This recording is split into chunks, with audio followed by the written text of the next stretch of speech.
From Di Maria's family being held hostage to another player disappearing, these are the scariest moments in football history. And first, the time one of the nicest players in football history became the most hated. Gomes is hacked from behind by Son. His foot has turned completely the other way. Son himself is pretty upset by it. In an awful injury for Andre Gomes. Man, you could tell Son had no intentions of hurting Gomes, and he just couldn't hold back his emotions. Damn. But what happened to Chelsea's John Terry had the whole football world in shock, because his scariest moment came after he nearly lost his life. On the 27th of February 2007, Arsenal and Chelsea were facing each other in the League Cup final, and in the 56th minute, Abu Dhabi would accidentally do something deadly. Chance here! They haven't cleared it on! The kick made him swallow his tongue, which basically made it impossible for Terry to breathe.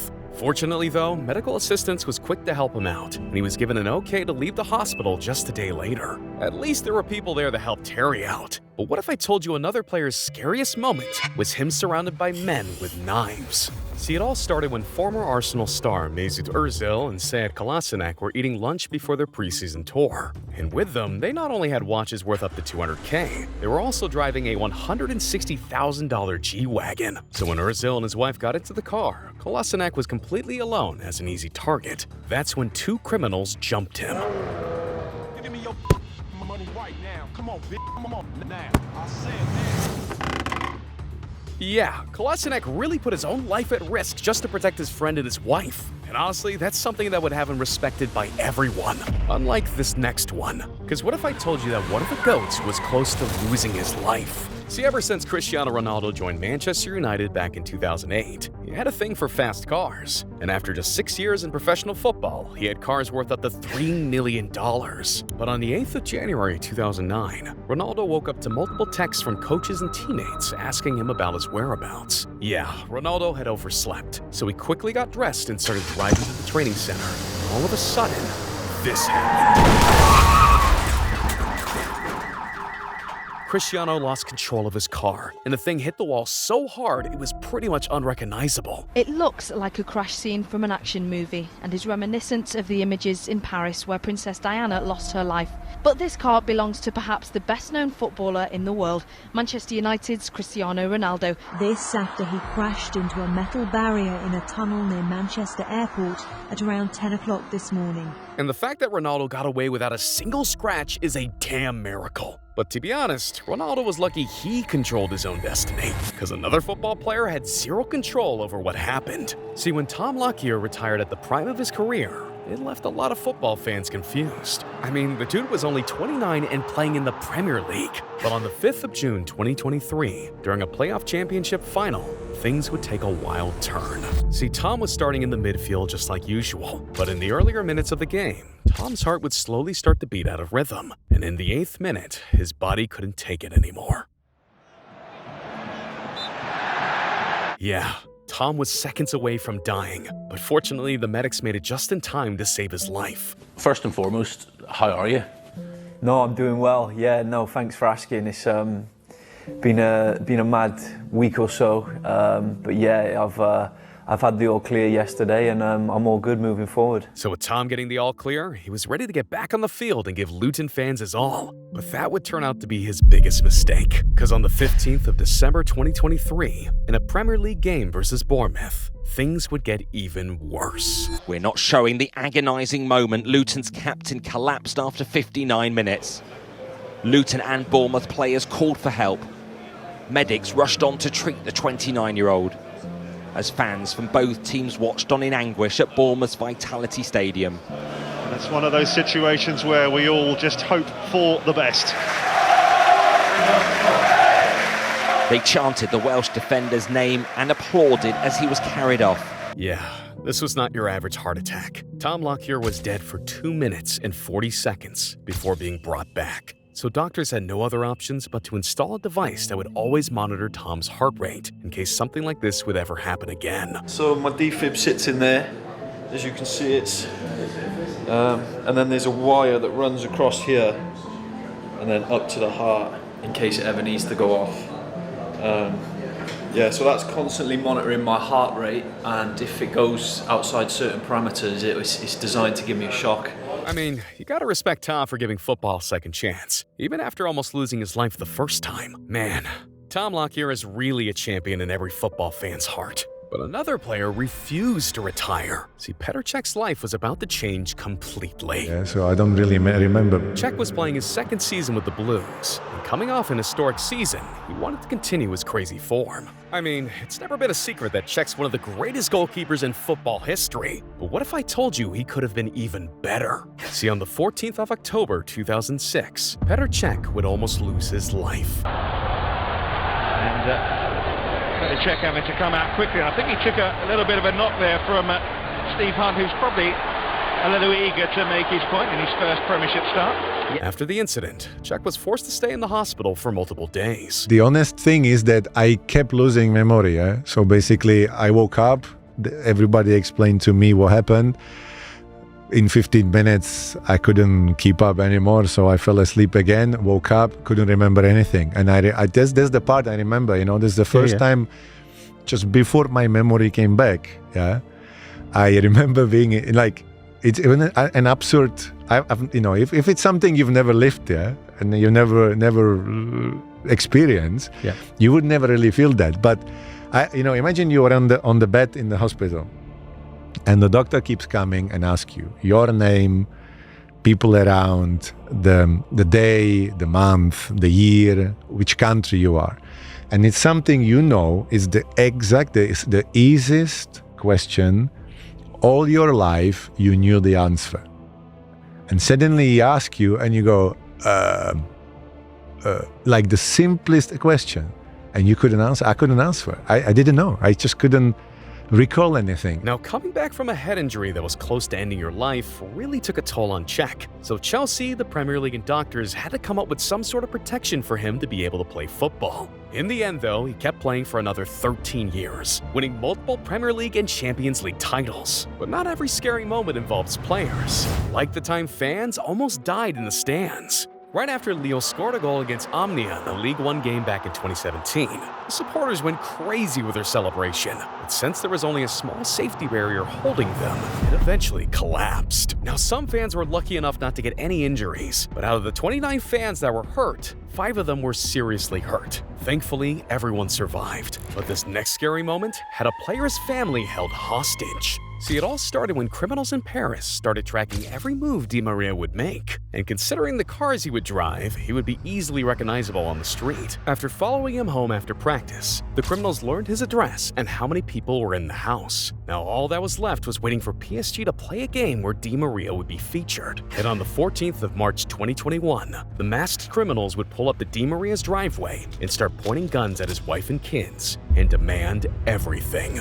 News quickly started breaking out, and then sporting director Leonardo quickly informed the manager who subbed Di Maria off. However, the criminals managed to flee the scene with $500,000 before he came home with security. Eventually, police arrested 4 guys who were all sentenced to prison. But having your family held hostage against punks is one thing. Another football player died for 78 minutes. See, in the middle of a game between the Bolton Wanderers and Tottenham Hotspurs in 2012, Fabrice Muamba was seen falling on the field without being able to move.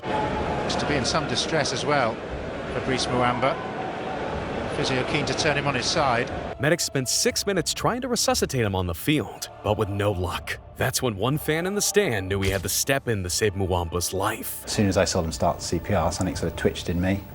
I turned to my brother and said, "They're doing CPR. I should go and help." And my brother said, "Yeah, go and help." Muamba was quickly rushed to intensive care, where he would be fighting for his life. I'm here, and you're in front of me. If I get to look at you, but I'm seeing 2 versions of you.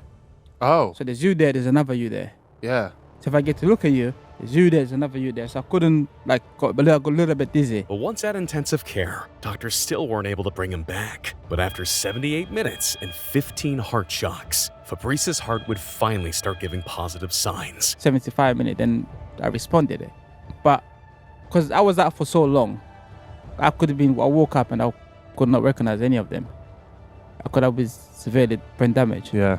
And be in a vegetable stage, stuff like that. Now, thankfully, Muamba was able to make a full recovery, but at the age of 24, he had to make the painful decision of retiring from football. I'm still waiting for him to call him, Mr. Fab, you can go back and play. Yeah. That's the whole hope I'm waiting for. I wish we could. But you're doing your degree. Yes, yeah. I assume that's all Is going it well. totally inconceivable, you know, with the way medicine evolves and he's getting better and stronger? And I think it's extremely unlikely. Yeah. But I wouldn't risk it. You never forget the drama. But I wouldn't risk it even he told me he can't play. No. Man, honestly, it's kind of crazy how one incident can change your life forever. Just like this next one. Because one player was making his dream come true, but instead, he disappeared from the planet. Estoy acá arriba del avión que me parece que se está por caer a pedazos. Y me estoy yendo para Cardiff, loco, que mañana sí, ya arrancamos. A la tarde arrancamos a entrenar, muchachos, con el nuevo equipo. A ver qué pasa. Así que, ¿cómo andan ustedes, hermanito? ¿Todo bien? Si en 1 hora y media no tienen novedades mías, no sé si van a mandar a alguien a buscarme porque no me van a encontrar, pero ya saben. Papá, qué miedo que tengo.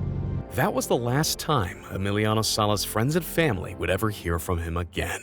See, Cardiff City were looking to strengthen their attack, and they had found their man, Emiliano Sala. I mean, dude was 190 centimeters long and could pretty much finish anything. So Cardiff did what any team would do and signed the prodigy. But little did they know, it would turn out to be the biggest nightmare ever. Because on the 21st of January 2019, Sala was supposed to take off at 9 a.m., but for some weird reason, his flight was delayed for 10 hours. A new pilot was then assigned, a 60-year-old part-time DJ with an expired license who was colorblind. Flying a plane at night while being colorblind may not be your best move, but at 7:06 p.m., the flight took off. And shortly after, it went missing. A rescue mission started right after the plane went missing, with 3 planes, 5 helicopters, and 2 lifeboats. But after 24 hours of searching, there were no signs of life. But Sala's family refused to give up hope, and with the football world coming together, they helped Sala's family raise enough money to hire a private search and rescue team. And on the 3rd of February, that team managed to find the plane at the bottom of the sea, with 1 body recovered, Emiliano Sala.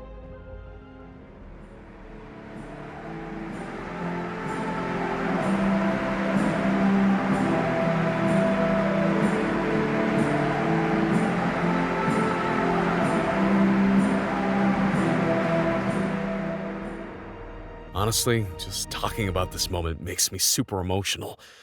But this final moment isn't just the scariest moment in football history. It's also one of the most heartbreaking moments. This is Christian Eriksen, and what happened to him shocked the world of football. Christian Eriksen. The Danish midfielder. And after nearly dying on the pitch. It just shows how secondary football becomes. We are expecting a further update from the Federation and from UEFA anytime now. On the 12th of June 2021, Denmark was playing Finland in the Euro 2021. And in the 42nd minute, disaster struck. Players knew straight away that was a heavy fall.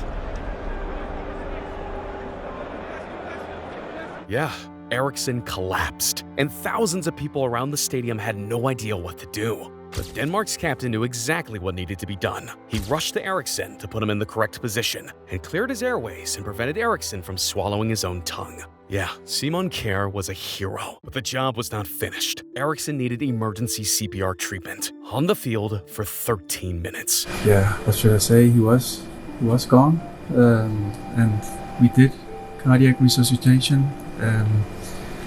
And there was cardiac arrest. How close were we? I don't know.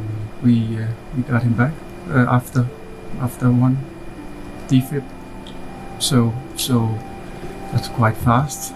Christian Eriksen was for a few seconds dead. So now knowing all of this, it's safe to say if it wasn't for Simon Kjær's quick thinking, the medical staff's work, Christian Eriksen would not be here with us today. I want to salute a man that really made a difference this year. This man is a hero. This is bigger than football. This is bigger than us. For me, it's the highlight of 2021.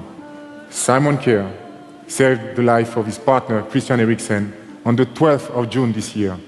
Ladies and gentlemen, a round of applause for the Danish captain with us tonight, Mr. Simon Kjær.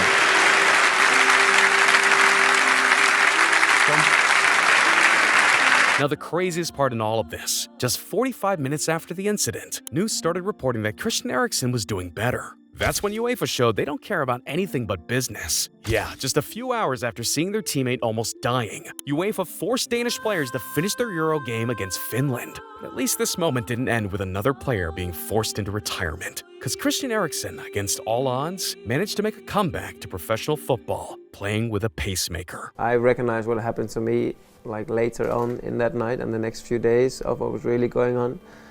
And then, of course, all the tests started, all the knowledge started to come in, and all the questions were being asked of this and that. Can I do this? Can I do that? Listen to the doctors. Yeah, so also what I told Sabrina, I said, I'm selling this now, I'll leave my boots, but don't be certain if a few days, and I would probably change my mind if everything is okay. And luckily, everything was after okay. Man, this moment actually gave me goosebumps. Imagine almost losing your life to football, and now you're back playing the sport you love again. But alright, let's lighten the mood back up. Because what if I told you that I once saw 10,000 fans running onto the pitch celebrating, only for their team to lose? Don't believe me? Well, press this video, I'll show you everything about it.